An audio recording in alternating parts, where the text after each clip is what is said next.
గత ప్రభుత్వంలో మనం చూసిండే అన్నదాతలకు బీమా ఇస్తున్నటువంటి నేపథ్యం అయితే ఉండే. ఇక కాంగ్రెస్ ప్రభుత్వం కూడా వచ్చిన తర్వాత రైతు భరోసా పేరుతోటి ఇక రైతు బీమా అనేటువంటిది ఇస్తామని అయితే ప్రకటించిండే. అందులో భాగంగానే ఆ బీమా కోసం అయితే ఎందుకంటే ప్రమాదవశాత్తు ఏదైనా ప్రమాదవశాత్తు ఏదైనా అనుకోనిది జరిగి రైతుకి ఏదన్నా ఇబ్బంది కలిగినప్పుడు, రైతు అకస్మాత్తుగా ఏదైనా మరణించినప్పుడు ఇక రైతు కుటుంబానికి ఆసరా ఉండాలి, భరోసా ఉండాలని చెప్పేసి గత ప్రభుత్వంలోనే ఉండే. దానికి రైతు భరోసా పేరుతో కాంగ్రెస్ ప్రభుత్వం కూడా ఏదైనా ప్రమాదం జరిగినప్పుడు రైతు కుటుంబానికి 5 లక్షల రూపాయలు ఇచ్చేటువంటి ఆ స్కీమ్ రైతు భరోసాకి అయితే పకడ్బందీగా అమలు చేసేందుకు కాంగ్రెస్ ప్రభుత్వం అయితే ఒక కొత్త మొబైల్ యాప్ను తెస్తుందంట. ఈ మొబైల్ యాప్ ద్వారా ఏం జరుగుతుంది అనుకుంటే, గతంలో ఏంది అంటే ఇక డీటెయిల్స్ మిస్ మ్యాచ్ ఉండడం వలన, లేదంటే ఏజ్ బార్ అయిపోవడం వలన, లేదంటే ప్రాపర్గా డీటెయిల్స్ ఫిల్ చేయకపోవడం వలన ఇట్లాంటివి ఉన్నటువంటి నేపథ్యంలో ఓ 10% 20% రైతులకి రైతు భరోసా లేదంటే రైతు బీమా వచ్చేది కాదంట.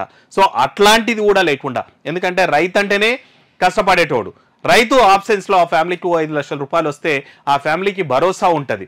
అట్లాంటి సందర్భంలో డీటెయిల్స్ మిస్ మ్యాచ్ అనో సరే, లేదంటే పేరు మిస్ మ్యాచ్ ఉందనో సరే, లేదంటే ఏజ్ పెరిగిపోయిందని చెప్పేసి ఆ రైతు భరోసా అనేటువంటిది రాకపోతే ఇబ్బంది అవుతుంది అన్నటువంటి నేపథ్యంలో కాంగ్రెస్ గవర్నమెంట్ రైతు బీమాకు యాప్ తెస్తుందంట. తెలంగాణలో అమలు చేస్తున్న రైతు బీమా పథకం కోసం మొబైల్ యాప్ను తయారు చేయాలని అయితే ఆ సంబంధించినటువంటి ఇక శాఖకు ఆదేశాలు అయితే జారీ చేసిందంట రాష్ట్ర ప్రభుత్వం.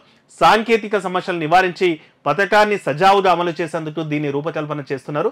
18 నుంచి 60 ఏళ్లలోపు వయసు ఉన్నటువంటి రైతు ఏ కారణం వల్లనైనా మరణిస్తే ఆయన కుటుంబానికి ఈ పథకం కింద 5 లక్షల రూపాయలు కూడా చెల్లిస్తున్నారు. ఈ పథకం కోసం జీవిత బీమా సంస్థకు 10 ఏళ్లుగా ఇక రాష్ట్ర ప్రభుత్వమే పైసలు చెల్లిస్తుంది. అయితే ఏటా పథకం అమలులో పలు ఇబ్బందులు ఎదురవుతున్నాయి. 10% మంది రైతు కుటుంబాలకు సాయం అందడం లేదు.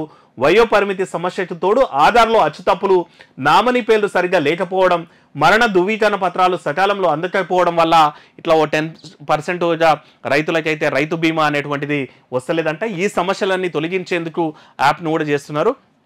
ఎందుకంటే 18 ఏళ్ల నుంచి 60 ఏళ్లలోపు ఉన్న వాళ్ళకే ఈ రైతు బీమా వస్తుంది. ఈ 60 ఏళ్ళు దాటితే ఆటోమేటిక్గా యాప్ అనేటువంటిదే అప్డేట్ అయ్యి అట్లాంటి ఇష్యూస్ కూడా లేకుండా, లేకపోతే నామినీ ఇష్యూస్ కూడా లేకుండా, లేదంటే నేమ్ మిస్ మ్యాచ్ లేకుండా, ఆధార్ కార్డు మిస్ మ్యాచ్ లేకుండా అన్ని ప్రాపర్గా పెట్టేటువంటి యాప్ అయితే తెస్తుందంట. సో ఇంకా ఇట్లాంటివి, ఎందుకంటే రైతులకు సంబంధించినటువంటి సమస్యలను త్వరగా పరిష్కృతం చేయాలా, ఇక ఆ పరిష్కారం చేసి రైతులకు అందాల్సినటువంటి బెనిఫిట్స్ కూడా అందించే దిశగా రాష్ట్ర ప్రభుత్వం చేస్తున్న కృషి ఇంకా మంచిగా రైతులకైతే అందాలని కోరుకుందాం.